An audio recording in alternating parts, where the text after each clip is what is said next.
Cette semaine, nous vous avons invité à réagir à un phénomène plutôt urbain. Catherine, se faire livrer des repas, notamment à domicile ou au travail, mais à quel prix social ? Aujourd'hui, le tribunal des prud'hommes à Paris doit rendre sa décision concernant 4 livreurs licenciés après la faillite de Take It Easy en août 2016. Ils ont assigné l'entreprise belge spécialisée donc dans la livraison pour des salaires non payés, mais de manière générale. La situation des coursiers ne s'améliore pas, mal payés, de plus en plus nombreux, de plus en plus précaires. Les services de livraison tels que Deliveroo, Uber, Foodora en profitent-ils ?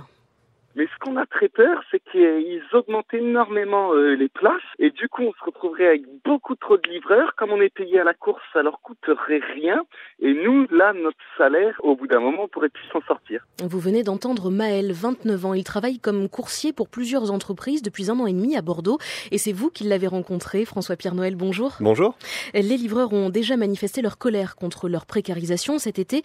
Mais la situation, comme celle de Maël, est donc loin de s'améliorer. Depuis qu'il a commencé, Maël a vu certains de ses avantages disparaître. La prime d'ancienneté, par exemple, et son salaire fixe de 7,50 € de l'heure. Je suis beaucoup plus précaire parce que quand il n'y a pas de course, je suis pas du tout payé. Quand il y a des courses, je suis plus payé.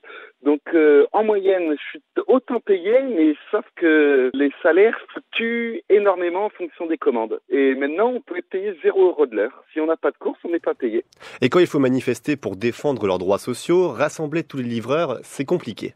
On est plus de 1000 livreurs sur Bordeaux, rien qu'à Deliveroo. La plupart, c'est des petits jeunes étudiants et c'est un job étudiant. Donc eux, ils en ont rien à foutre. Ils disent, mais dans 1 an, moi j'arrête. Moi qui veux faire ça plusieurs années, ils veulent rien signer, ils veulent même pas faire une manif et tout, comme ça ils n'ont pas de problème. L'été dernier, des centaines de coursiers se sont pourtant mobilisés contre Deliveroo, ce service de livraison de repas. Pour défendre leurs droits sociaux, il n'existe qu'un seul syndicat de coursiers, il est à Bordeaux. Arthur Hay est le secrétaire général. Ce qui pose problème, c'est le statut, souvent imposé par l'entreprise, d'auto-entrepreneur. Nous, on n'est pas vraiment indépendants. Vous voyez, on va voir Deliveroo, Foodora. On dit, voilà, on veut travailler avec vous. Ils nous disent, ok, tu peux travailler avec nous, mais tu vas créer ton statut d'indépendant. Donc déjà, je pense que même à la base, on biaise le statut parce que nous, on n'est pas des entrepreneurs. Derrière, ça veut dire la responsabilité de payer ses charges, de faire sa comptabilité, de trouver sa mutuelle, etc. Ça, en fait, il y a personne qui forme ces personnes qui travaillent sur le terrain. Et on voit qu'il y a un gros manque. En fait, il y a beaucoup de gens qui cotisent pas au RSI. Là, on est obligé de cotiser, qui prennent pas une mutuelle à côté. S'il y a un accident, là, pour le moment, il y a très peu de coursiers qui sont couverts, en fait. Et quand il n'y a pas de syndicat pour défendre leurs droits, les livreurs montent des associations. C'est le cas à Nantes. Ça s'appelle les Bikers Nantais. Vous pouvez retrouver l'interview du responsable, Alexandre Fricou, sur la page hashtag de franceculture.fr. Et sur les réseaux sociaux encore, François-Pierre, la condition sociale des livreurs n'a pas laissé les consommateurs insensibles. Oui, sur les réseaux sociaux, vous faites attention à l'image sociale des services de livraison. Certains internautes sur Twitter notamment ne veulent pas utiliser ces services d'exploiteurs, comme ils les appellent. Un autre pose la question de manière ironique. Et vous choisissez encore à emporter pour que les précaires ne trouvent aucun job et restent au RSA ? Fatima, elle, écrit sur Facebook que ces services sont pratiques, car elle est en fauteuil, mais elle ne commande jamais sur ces plateformes. La servitude volontaire, dit Fatima, non merci. Alors pour régler le problème des livreurs, il faut que le gouvernement agisse. Boris Descarrega est chercheur à l'Observatoire de la société et de la consommation. Le statut d'auto-entrepreneur ne convient pas aux coursiers.